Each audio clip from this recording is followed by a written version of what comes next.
आपको बताया था लास्ट वीडियो में, आप जाके चेक कर सकते हैं। तो आज हम उसी टॉपिक को थोड़ा सा आगे बढ़ाएंगे और आज हम कुछ और नए टॉपिक सीखेंगे मैट्रिक्स में, जो कि इंपॉर्टेंट है हमारे लिए बीकॉम सेकेंड ईयर के लिए या बिजनेस मैथमेटिक्स और बिजनेस स्टैटिस्टिक्स क्लास के लिए, है ना, चाहे वो फर्स्ट ईयर हो बीकॉम का या सेकेंड ईयर हो ऑनर्स वालों के लिए, और पास वालों के लिए सेकेंड ईयर में होता है हमारा ना, जिनका भी अब जैसा कि आप सबको पता ही है थर्ड ईयर के एग्जाम तो हो ही रहे हैं, लेकिन फर्स्ट और सेकेंड ईयर के एग्जाम नहीं हो रहे। लेकिन सेकेंड ईयर में जिन लोगों की बैक है वो लोग इस क्वेश्चंस को, इन क्वेश्चंस को कर सकते हैं, इन टॉपिक्स को पढ़ सकते हैं। ये कॉन्सेप्ट क्लियर करने के बाद मैं आपको एप्लीकेशन के क्वेश्चंस कराऊंगा बिजनेस मैथमेटिक्स के, तो वो आपको करने हैं, वो बहुत इंपॉर्टेंट है, बट उसके लिए हमें ये कॉन्सेप्ट समझने पड़ेंगे। ठीक है, तो चलिए स्टार्ट करते हैं आज की वीडियो।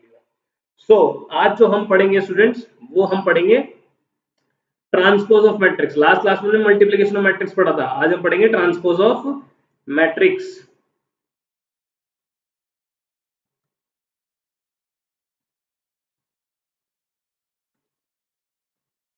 ट्रांसपोज ऑफ मैट्रिक्स क्या होता है? बहुत ही सिंपल है, कोई इतना बड़ा टॉपिक नहीं है, बहुत सिंपल है।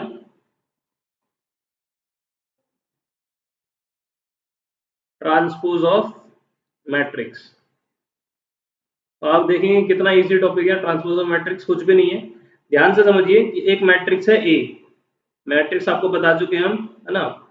मान लीजिए ये एक मैट्रिक्स है 1 2 3 4, और मैं बोलता हूँ कि मुझे इसका ट्रांसपोज निकालना है, तो आप ये ट्रांसपोज को ऐसे भी लिख सकते हो, या और आप ऐसे भी लिख सकते हो ट्रांसपोज। और इसका मतलब क्या होता है, ध्यान से देखिए, ये जो रो है इसको मैं कॉलम में चेंज कर रहा हूँ यहाँ पर। ध्यान से देखिए, मैंने इस रो को कॉलम में लिख दिया यहाँ पर, और ये जो रो है इसको भी मैंने कॉलम में लिख दिया है। तो मतलब हमने किया क्या है, हमने सिर्फ क्या करा है, एक्सचेंज करा है रोज एंड कॉलम्स का आपस में, यानी कि जो रो थी वो कॉलम हो गई। ध्यान से देख लीजिए, जो रो थी हमारे पास वो कॉलम बन चुका है यहाँ पर, है ना, समझ रहे आपकी बात। और जो ये रो है ये हमारा पास कॉलम बन गया है ना। तो कोई भी मैट्रिक्स हो, चाहे वो स्क्वायर मैट्रिक्स हो, चाहे वो रेक्टेंगुलर मैट्रिक्स हो, तो ट्रांसपोज हम ऐसे ही निकालते हैं उसका। ठीक है स्टूडेंट्स, तो ट्रांसपोज का मतलब सिर्फ होता है कि exchange of rose and columns. क्या मतलब होता है? एक्सचेंज ऑफ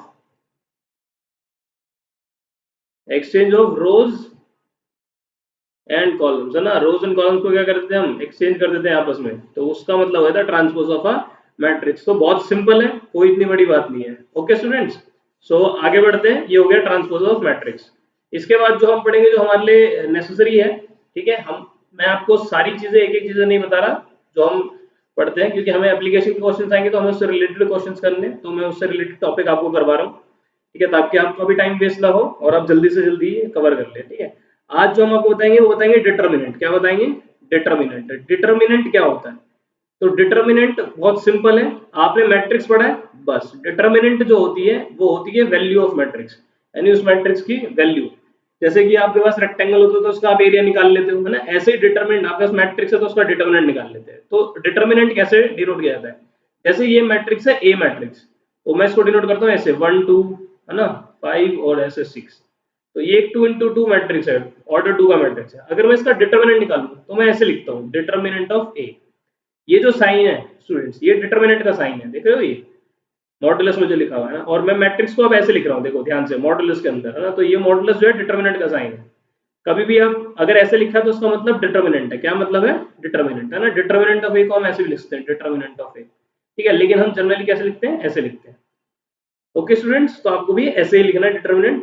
ठीक है, तो बहुत सिंपल है, ऐसे करके लिखना है आपको डिटर्मिनेंट। अच्छा, अब बात करते हैं डिटर्मिनेंट निकालेंगे कैसे, इसकी वैल्यू कैसे निकालेंगे। तो बहुत सिंपल है स्टूडेंट्स, हर किसी में अलग अलग तरीका है। 2 into 2 ऑर्डर में अलग है, 3 into 3 में अलग है। डिटर्मिनेंट हम सिर्फ और सिर्फ स्क्वायर मैट्रिक्स का निकालेंगे स्टूडेंट्स। किसका निकालेंगे? स्क्वायर मैट्रिक्स का, है ना। बाकी मैट्रिक्स का डिटर्मिनेंट निकालेंगे, सिर्फ स्क्वायर मैट्रिक्स का डिटर्मिनेंट ही हम पॉसिबली निकाल सकते हैं। तो स्क्वायर मैट्रिक्स का डिटर्मिनेंट कैसे निकालते हैं अगर 2 into 2 का मैट्रिक्स है? तो बहुत सिंपल है, मैंने आपको प्रिंसिपल डायगोनल के बारे में बताया था। ये जो डायगोनल होता है प्रिंसिपल डायगोनल होता है। तो पहले इसको मल्टीप्लाई करेंगे, यानी कि 1 को किससे मल्टीप्लाई करेंगे? 6 से, फिर करेंगे माइनस, फिर ऑफ डायगोनल, यानी इन दोनों को मल्टीप्लाई करेंगे 2 और 5 को, है ना। ये ऑफ डायगोनल जो है 2 और 5, तो इनको मल्टीप्लाई कर देंगे 2 और 5, और इनको माइनस कर देंगे। प्रिंसिपल डायगोनल को मल्टीप्लाई करके ऑफ डायगोनल को मल्टीप्लाई करके माइनस कर देंगे, तो हो जाएगा 6 माइनस में 10 which is equal to minus का 4। तो स्टूडेंट्स ये जो -4 है ये हमारे पास क्या आ गया? ये डिटर्मिनेंट की वैल्यू आ गई हमारे पास। क्या आ गई? डिटर्मिनेंट की वैल्यू आ गई। ये किसकी? ए की, है ना। ए का डिटर्मिनेंट निकल गया। तो बहुत सिंपल है स्टूडेंट्स, कोई इतना बड़ी बात नहीं है। तो चलिए आगे बढ़ते हैं। ये तो हो गया 2 into 2 का। अब ऐसे ही हम क्या निकालेंगे? 3 into 3 का डिटरमिनेंट निकाल लेंगे। ठीक है, तो चलिए आगे चलते हैं 3 इंटू 3 का डिटरमिनेंट में। तो 3 इंटू 3 का डिटरमिनेंट थोड़ा निकालना जो है आपके लिए, समझ लीजिए इसको अच्छे से, है ना। देखिए, तो हम एक एग्जांपल ले लेते हैं। मैंने ले लिया एक मैट्रिक्स ए जिसका हमें डिटरमिनेंट निकालना है, तो मैं डिटरमिनेंट ले रहा हूँ।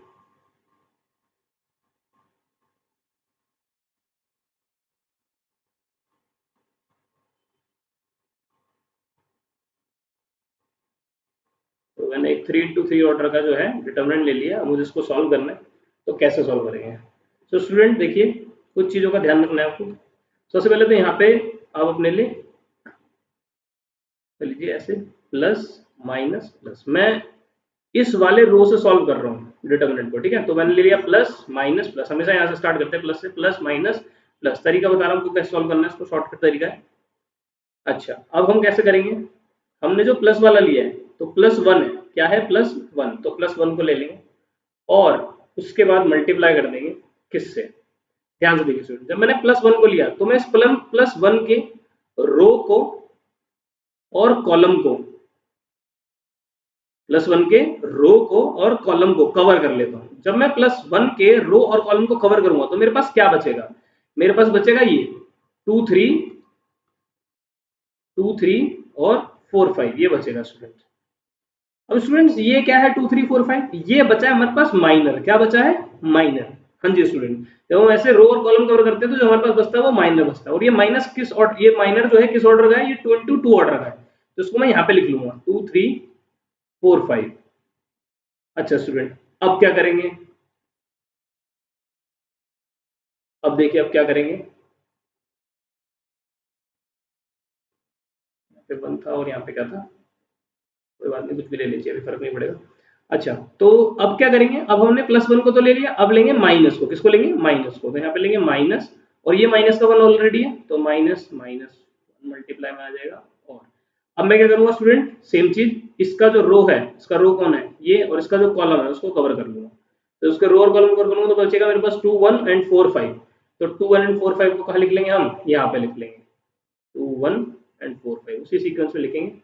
सिमिलरली फिर मैं प्लस वन को लूंगा और इसके रो और कॉलम को क्या कर लूंगा, कवर कर लूंगा। जब मैं इसके रो और कॉलम को कवर करूंगा स्टूडेंट्स तो क्या होगा,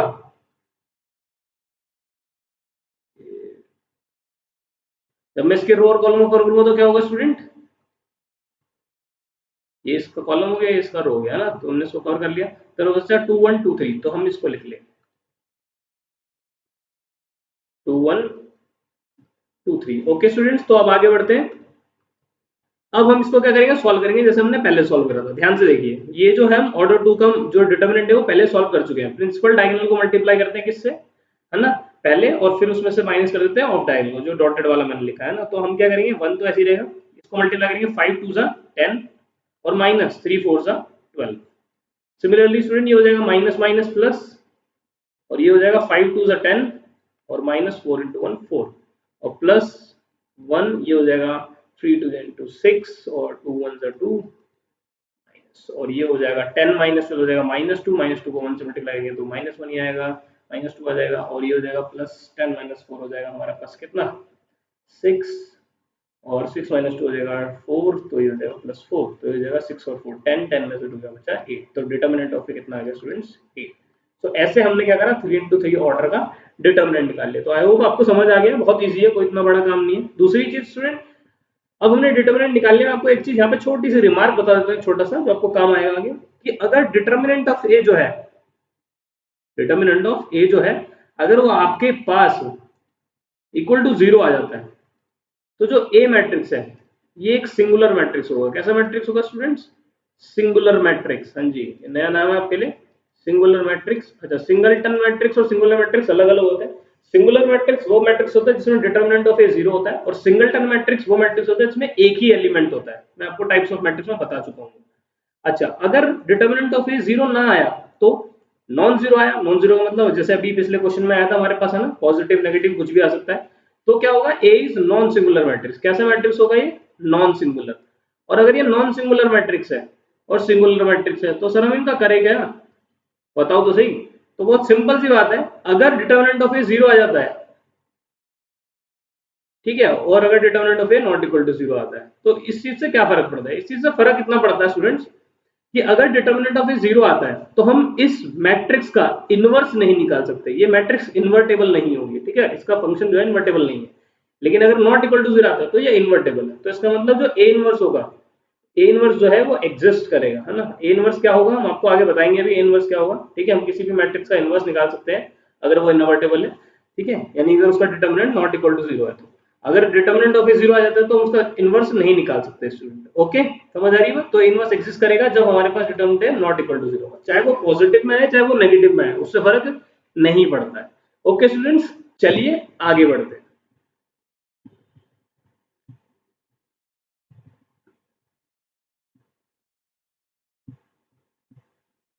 तो चलिए अब सीखते हैं। हमने पढ़ा अभी डिटर्मिनेंट, हमने पढ़ लिया डिटर्मिनेंट 3 into 3 में कैसे निकालते हैं, ठीक है। अब जो हम स्टूडेंट्स पढ़ेंगे वो हम पढ़ेंगे एडजॉइंट ऑफ ए के बारे में।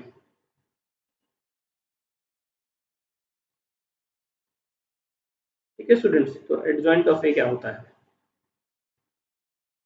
या एडजॉइंट मैट्रिक्स क्या होता है ना, एडजॉइंट ऑफ अ मैट्रिक्स।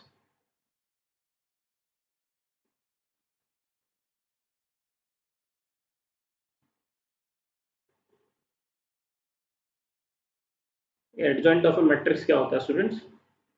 तो देखिए स्टूडेंट्स, अभी हमने डिटर्मिनेंट निकालना सीखा है, ऐसे ही हम एडजॉइंट निकालना सीखेंगे। तो एडजॉइंट ऑफ मैट्रिक्स क्या है? ये वो मैट्रिक्स है जो कि कोफैक्टर्स एलिमेंट से मिलकर बनता है। कोफैक्टर्स एलिमेंट्स क्या होते हैं? कोफैक्टर एलिमेंट बहुत सिंपल है निकालने, मैं आपको एक शॉर्टकट तरीके से बता देता हूँ। कोई भी एक मैट्रिक्स ले लीजिए, हमने एक मैट्रिक्स ले लिया ए, ठीक है, ये हो गया 1 2 3 1 2 1, ठीक है, -2 3 4, ऐसे करके एक मैट्रिक्स हो गया। अब मुझे इसका एडजॉइंट मैट्रिक्स निकालना है। क्या निकालना है? एडजॉइंट। तो मैं बोलूंगा मुझे एडजॉइंट ऑफ ए निकालना है। क्या निकालना है? Adjoint of A matrix. Okay students, तो एडजॉइंट ऑफ ए मैट्रिक्स कैसे निकाला जाएगा? एडजॉइंट ऑफ ए मैट्रिक्स जो निकाला जाएगा वो निकाला जाएगा कोफैक्टर से। किससे निकाला जाएगा? कोफैक्टर से, ठीक है। अब कोफैक्टर्स कैसे निकालेंगे? कोफैक्टर्स इन्हीं एलिमेंट्स के थ्रू निकाले जाएंगे, ठीक है। ये सारे जो एलिमेंट्स हैं इन एलिमेंट्स के थ्रू ही कोफैक्टर्स निकाले जाएंगे, ठीक है स्टूडेंट्स। कैसे निकालेंगे उसके बारे में बात करते हैं, चलिए आगे बढ़ते हैं।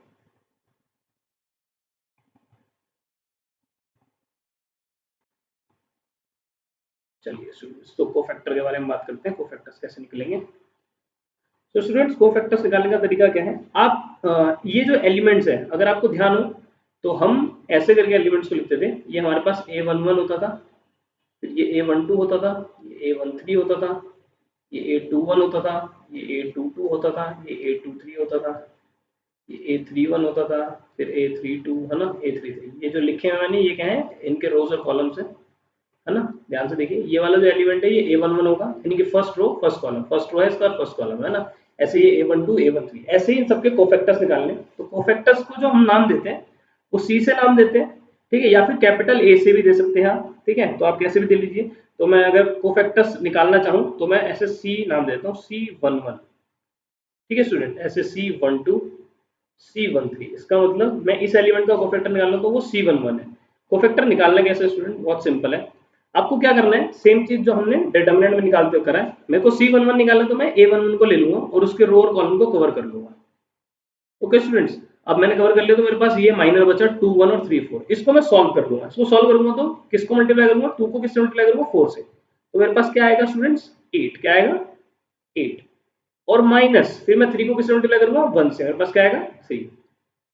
बस यही जो है ये हमारा कोफैक्टर है। बस एक चीज आपको ध्यान रखनी है, ठीक है, उसके बारे में बात बताता हूँ।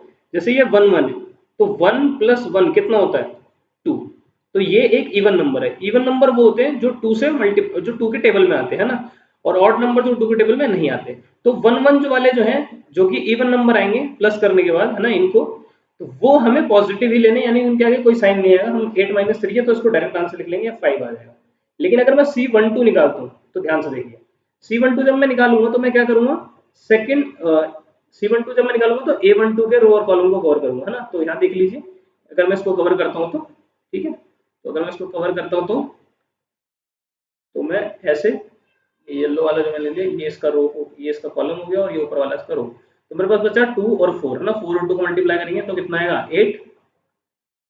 हमारे पास आएगा 8, और माइनस में फिर मैं 3 और 3 को मल्टीप्लाई करूंगा तो मेरे पास आएगा 3 3 सा 9। और साथ ही में देखो यहाँ देखो ध्यान से, मैं आगे माइनस लगा रहा हूं। क्यों? क्योंकि जो 1 2 है, 1 और 2 का सम कितना होगा स्टूडेंट्स? 1 और 2 का सम कितना होगा? 3। और 3 कैसा नंबर होता है? Odd number. तो ऑड नंबर वालों के साथ ऑटोमेटिकली आप आगे माइनस लगा देंगे। ठीक है स्टूडेंट्स, ये सब करके रहे हम एक्चुअली में ये फॉर्मूला है। ठीक है, मैं आपको सारी चीजें इसलिए नहीं बता रहा क्योंकि आपको शॉर्टकट में सीखनी सारी चीजें, शॉर्टकट में बता रहे हैं। ठीक है, एक्चुअली में ये फॉर्मूला है जो आपको अभी कहीं भी काम नहीं आने वाला है, तो आप ऐसे सीख सकते हैं इसको। ठीक है, तो कोफैक्टर का फॉर्मूला होता है, ठीक है, वो होता है Cij इज इक्वल टू -1 की power i plus J into में Mij। Mij का मतलब माइनर, ij का मतलब तो आपको पता ही है, i का मतलब रोड, j का मतलब कॉलम। तो जब जब ये 1 प्लस जे, आई प्लस जे, ये जब तक इवन होता है तो ये पॉजिटिव हो जाता है, और जब भी ऑड होता है तो नेगेटिव हो जाता है। तो ऑड वालों में हमेशा नेगेटिव आगे लेंगे। तो 8 माइनस 9 कितना होता है? -1, और ये माइनस का आंसर आ रहा है, तो माइनस माइनस प्लस 1, यानी कि C11 की वैल्यू हो गई 5 और C12 की वैल्यू 1। अब निकालते हैं C13 की वैल्यू। तो C13 का मतलब हमें थर्ड वाले को, रो और कॉलम को कवर करना, तो हमारे पास ये आगे वाले दो बचेंगे ना माइनस ये। तो ध्यान से देखिए, 2 इंटू 1 हमारे पास हो जाएगा 2, और माइनस 2 इंटू 3 हमारे पास हो जाएगा 6। और क्योंकि 1 और 3 का सम इवन होता है तो मैं उसके आगे नेगेटिव नहीं लगाऊंगा, तो 2 माइनस 6 हो जाएगा -2। तो हमारे पास C11, C12 और C13 आ गए। ऐसे ही स्टूडेंट्स हम क्या निकालेंगे? अब C21 निकालेंगे, C22 निकालेंगे, है ना, और C23 निकालेंगे। ऐसे ही C31, C32 और C33। तो बहुत इजी है, निकाल लेते हैं। तो C21 निकालने के लिए हम क्या करेंगे? C21 में हम उसके सेकंड रो को और फर्स्ट कॉलम को कवर करेंगे। तो 4 1 जा 4, और -1 इंटू में -2, और -2 से जब मल्टीप्लाई करोगे तो माइनस माइनस क्या हो जाएगा? प्लस हो जाना है वैसे तो, है ना, कोई बात नहीं। और C21 ऑड है तो उसके आगे नेगेटिव लगाएंगे। ओके स्टूडेंट्स, तो सिंपल है। तो हो जाएगा -4 प्लस 6 हो जाएगा, और माइनस का 6 हो जाएगा। ऐसे ही C22 निकालेंगे। ठीक है,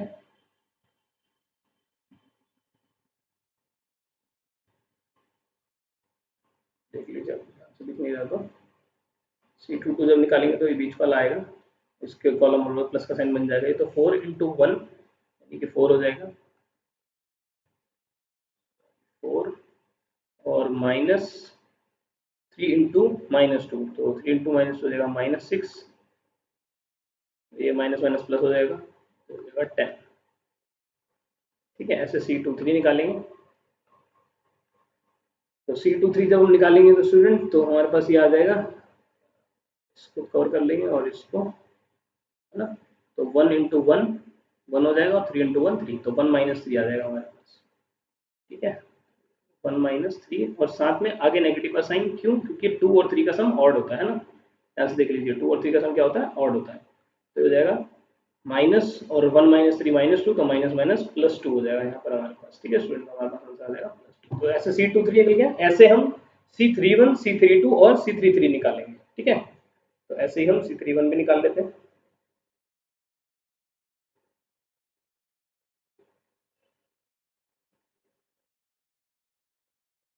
C31 निकाल लेते हैं स्टूडेंट्स।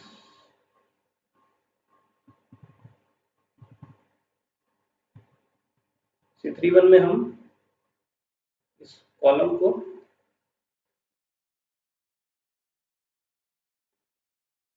इसको कवर करेंगे तो ऊपर वाला आएगा 31, यानी C31 में ध्यान से लीजिए, इस कॉलम को मैं इधर करके दिखा रहा हूँ, और इसको कवर कर लेंगे। तो हमारे पास 2 3 और 1 2 को मल्टीप्लाई करेंगे, और 2 2 और 1 3 को मल्टीप्लाई करेंगे, है ना। तो हो जाएगा 3, और माइनस माइनस 2 2 4 हो जाएगा, प्लस हो जाएगा, तो 3 + 4 हो जाएगा 7।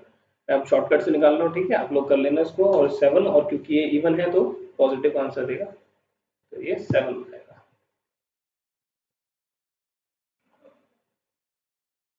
तो आंसर 7 हो जाएगा, मैं डायरेक्ट लिख रहा हूँ, आप इसको सॉल्व कर लीजिएगा। ठीक है, आपको समझ आ गया होगा अब तक। ऐसे C32 निकालेंगे। तो C32 निकालने के लिए हम लोग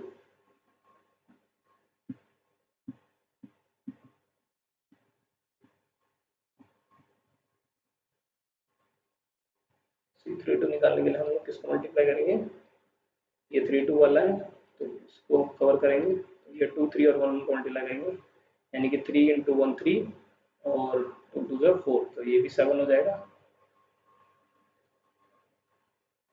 बट ये 7 जो है माइनस का रहेगा, ठीक है, क्योंकि क्योंकि 3 2 जो है वो ऑड है, तो आंसर नेगेटिव आएगा, आंसर 7 आ जाएगा। ऐसे 3 3 निकालिए तो 3 3 में 4 को कवर करेंगे, इसके रो और इसको कॉलम, तो 2 इंटू 1 2 और -2, ये आ रहा है 0।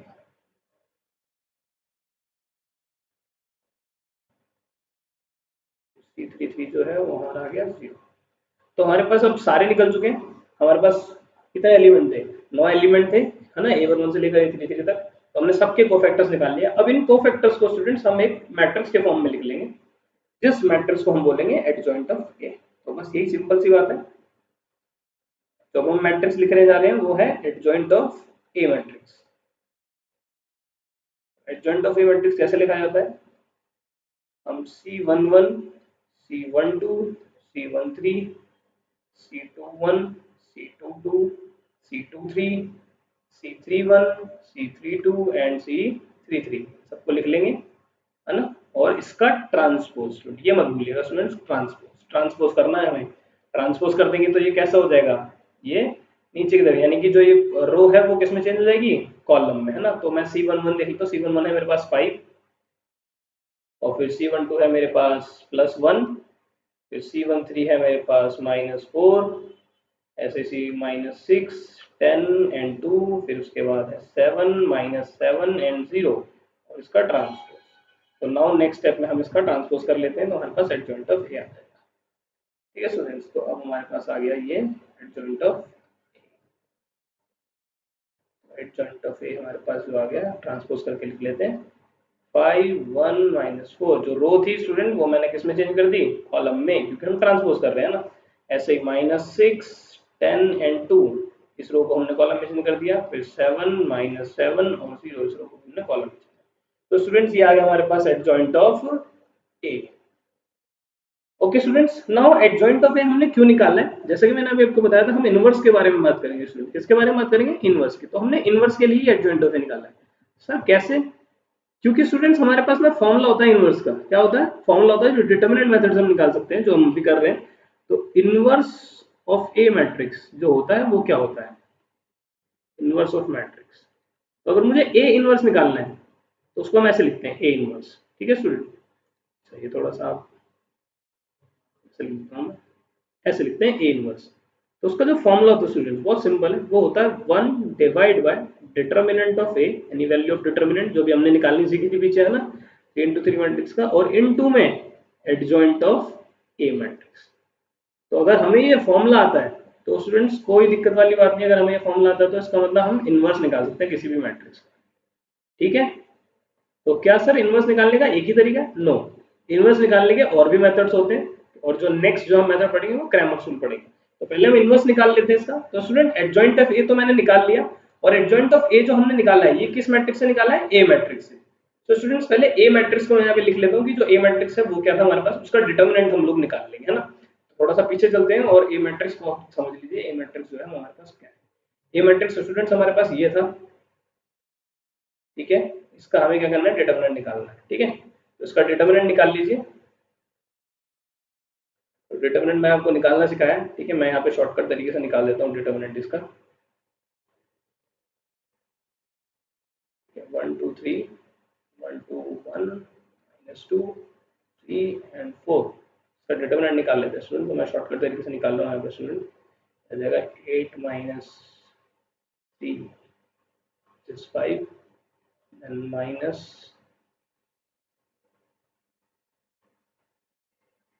this one हो जाएगा यहाँ पर, फिर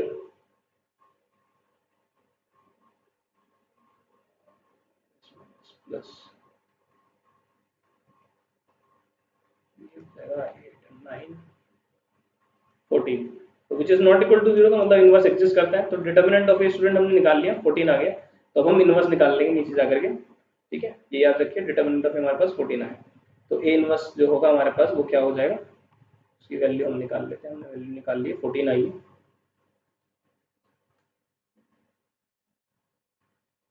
तो जो आंसर आएगा वो आएगा 1 अपॉन डिटरमिनेंट ऑफ एनी 14 और multiplied by adjoint of. Adjoint of हमने निकाला है 5 1 -4 -6 10 एंड 2 7 -7 एंड 0।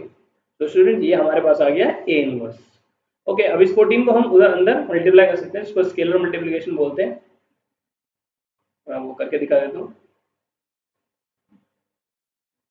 तो ये हो जाएगा 5/14, हो जाएगा -6/14। तो -6 को हम यहाँ से 2 से कैंसिल आउट कर सकते हैं इसको, तो 3/7 हो जाएगा माइनस का, और ये हो जाएगा 1/2, 7 से कैंसिल आउट हो जाएगा, 1/14। ये हो जाएगा 5/7, और ये हो जाएगा -1/2, ये हो जाएगा -2/7, ये हो जाएगा 1/7, और ये हो जाएगा स्टूडेंट 0। तो ये हमारे पास ए इनवर्स आ गया। सो स्टूडेंट ऐसे हमें ए इनवर्स निकालना है। ओके, आई होप आपको ये समझ आ गया। ठीक है, थोड़ा सा लॉन्ग मेथड है, डिटरमिनेंट मेथड हम इसको बोलते हैं। ठीक है स्टूडेंट, नेक्स्ट डिटरमिनेंट मेथड एक और है हमारे पास, जिसको हम बोलते हैं क्रैमर्स रूल। तो क्रैमर रूल जो है वो क्या है, उसके बारे में समझ लेते हैं। तो अब हम पढ़ेंगे Cramer's rules for finding A inverse, A inverse find करने। ओके स्टूडेंट्स, तो क्रैमर रूल के लिए हम क्या ले लेते हैं, एक क्वेश्चन ले लेते हैं।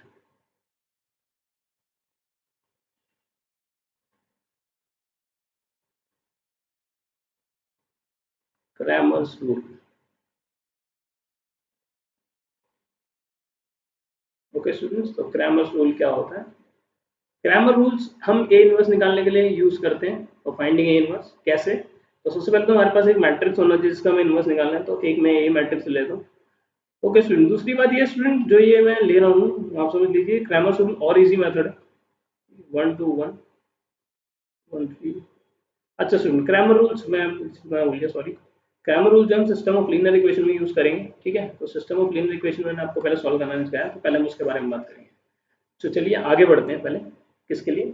सिस्टम ऑफ लीनियर इक्वेशन के लिए। किसके लिए? System of linear equation. System of linear equation क्या है, समझ लेते हैं student. System of linear equation, actually में हमारे पास लीनियर इक्वेशंस दी होंगी। लीनियर इक्वेशंस वो इक्वेशंस होती है इसमें वेरिएबल की पावर जो होती है वो हमेशा 1 होती है, और यहाँ पर सिस्टम ऑफ लीनियर इक्वेशंस है। ठीक है, तो यहाँ पर वेरिएबल हमारे पास 2 भी हो सकते हैं और 3 भी हो सकते हैं। तो हमारे पास सिस्टम ऑफ लीनियर इक्वेशन कुछ ऐसे दी होती है। तो मैं एक क्वेश्चन खुद से ले लेता हूँ। फॉर एग्जाम्पल हमें ऐसे दिया हुआ 2x + 3y - z = 4। एक इक्वेशन दी है x - y = 2। एक इक्वेशन दिया हमारे पास 3x + y + z = 6। तो स्टूडेंट ध्यान से देखिए, यहाँ पर हमारे पास 1 2 एंड 3 इक्वेशंस है। ये तीनों इक्वेशन लीनियर इक्वेशंस है, क्योंकि सब में वेरिएबल की पावर जो है 1 है, x की पावर भी 1 है, y की पावर भी 1 है, और z की पावर भी 1 है ना। और जो साथ में इनके दिए हुए ये 2x जो दिया हुआ है ना, तो 2 जो है स्टूडेंट्स वो क्या है, 2 जो है हमारा वो कोफिशिएंट है। क्या है? कोफिशिएंट है। ठीक है, 2 जो है वो कोफिशिएंट ऑफ x है, 3 जो है वो कोफिशिएंट ऑफ y। अब स्टूडेंट्स अब हमें इस क्वेश्चन को ना सॉल्व करना है यूजिंग मैट्रिक्स मेथड, और वो भी क्रैमर रूल का यूज करके। ठीक है, और हम इसको डिटरमिनेंट मेथड से भी कर सकते हैं। तो पहले हम इसको क्या करेंगे, इसको हम पहले कन्वर्ट करेंगे मैट्रिक्स में। किस में कन्वर्ट करेंगे स्टूडेंट? मैट्रिक्स में। तो कैसे कन्वर्ट करते हैं मैट्रिक्स में? तो देखिए बहुत सिंपल है, समझ लेते हैं इसको। ठीक है, तो आपको यहाँ पर 3 मैट्रिक्स बनानी है। कितनी मैट्रिक्स बनानी है स्टूडेंट? 3 मैट्रिक्स। बहुत शॉर्टकट तरीके से बता रहा हूँ आपको, सिंपल तरीका बहुत। आपको 3 मैट्रिक्स बनानी है। तो मैं लेट कर लेता हूँ पहले एक ए मैट्रिक्स। जो ये ए मैट्रिक्स है इसको मैं कोफिशिएंट मैट्रिक्स बोलता हूँ स्टूडेंट। क्या बोलता हूँ? कोफिशिएंट मैट्रिक्स, क्योंकि मैं यहाँ पे कोफिशिएंट लिखता हूँ। अब ध्यान से देखो, x का कोफिशिएंट कितना है यहाँ पे 2, और यहाँ पे x का कोफिशिएंट कितना है? कोई नहीं है, तो मतलब भगवान जी 1, और यहाँ पे कोई कोफिशिएंट नहीं तो मतलब 3। अब ध्यान से देखो, मैं इन तीनों को लिख लेता हूँ, 2 1 एंड 3। ये मैंने कहाँ से लिया स्टूडेंट? यहाँ से कोफिशिएंट ऑफ x ले लिया। ऐसे कोफिशिएंट ऑफ y लूंगा मैं। क्या लूंगा? Coefficient of y। Coefficient of y कितना है? 3, और यहाँ पे कुछ नहीं तो मतलब 1 है, और साइन भी है 1 माइनस का। प्लस का साइन स्टूडेंट हम लिखते नहीं है, वो अंडरस्टूड होता है ना, लेकिन माइनस का साइन लिखना पड़ता है। तो ये -1 है y का कोफिशिएंट, और यहाँ पे y का कोफिशिएंट कुछ नहीं है, +1 है, तो 1 आ जाएगा। ऐसे ही z का कोफिशिएंट यहाँ पे कितना है? -1।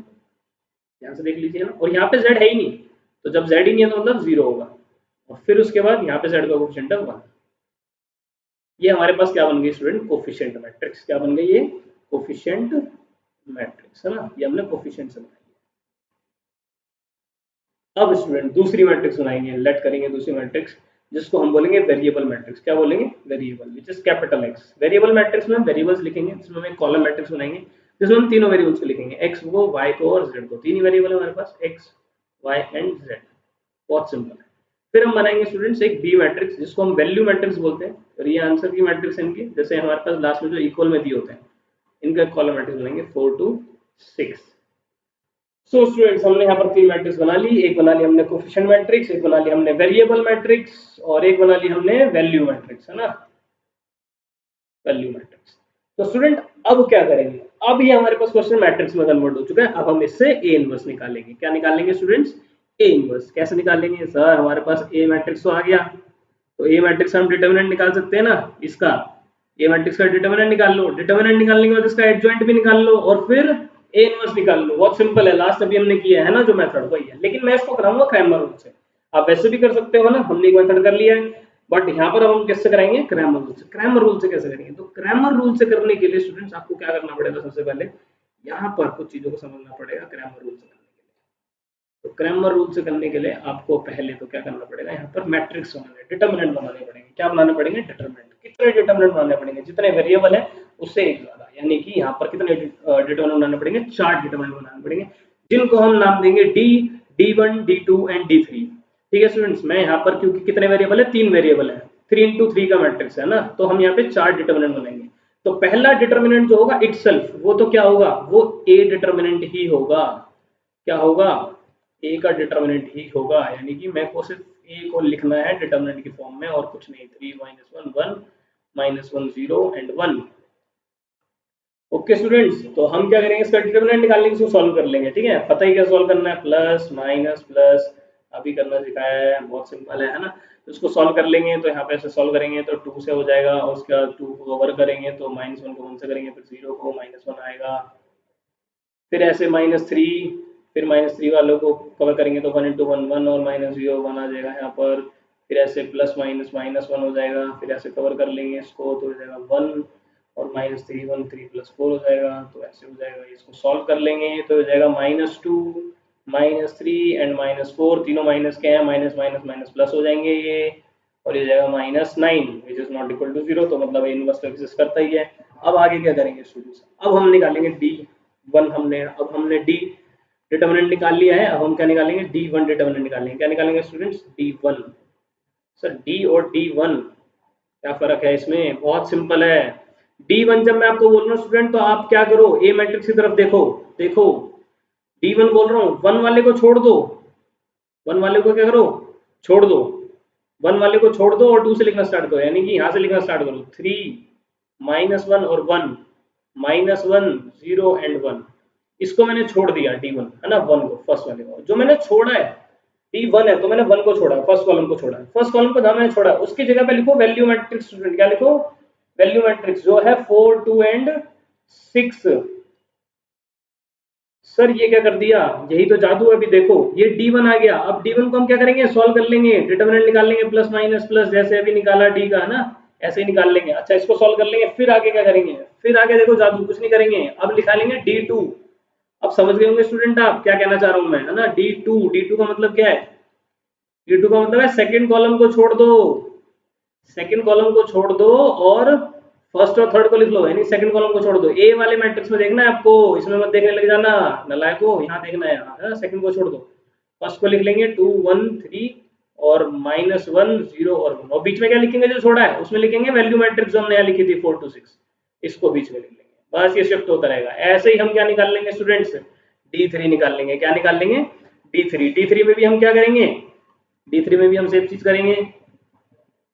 D3 में हम क्या करेंगे, D3 में हम थर्ड वाले कॉलम को छोड़ देंगे और उसकी जगह वैल्यू मैट्रिक्स लिख देंगे। 1 आएगा तो फर्स्ट कॉलम को छोड़ेंगे, उसमें वैल्यू मैट्रिक्स लिखेंगे, है ना, तो 2 1 3 और फिर सेकंड कॉलम जो था वो था 3 -1 1, और थर्ड वाले में जो हम क्या करेंगे, वैल्यू मैट्रिक्स लिखेंगे, यानी 4 2 6, और इसको भी प्लस माइनस प्लस करके डिटर्मिनेंट निकाल लेंगे।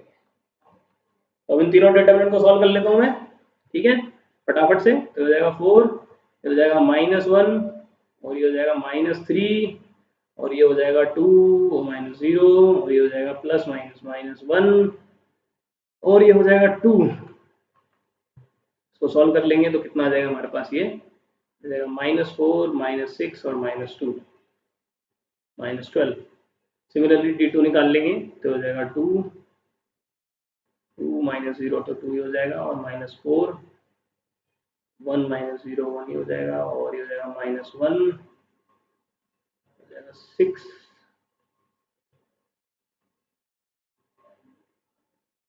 यहाँ पे गलत हो गया शायद, D1 में ये हो जाएगा -1 2 +6 8 हो जाएगा, -8 हो जाएगा, ये -6। थोड़ी माफी चाहूंगा, ये गलती हुई कैलकुलेशन में। हमने यहाँ पे A1 3 में क्या करा, इसको मल्टीप्लाई कर दिया ना इससे, इसको कवर करेंगे। एक बार चेक कर लेते हैं, -1 0 ठीक है, 2 और -0 ठीक है, -1 2 +6 8 ठीक है।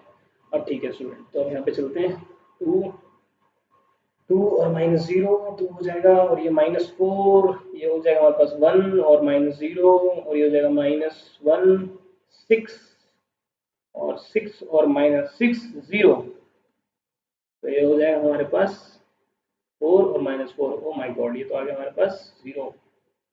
आगे चलते हैं, तो ये हो जाएगा 2, ये हो जाएगा -6 और -2 विच इज -8, और -3 जैसे लेंगे तो ये हमारे पास हो जाएगा 6 और -6 विच इज 0, +4 से लेंगे तो हमारे पास हो जाएगा ये 1 और +3 यानी कि 4, है ना। तो हम इसको डायरेक्ट कर लेते हैं,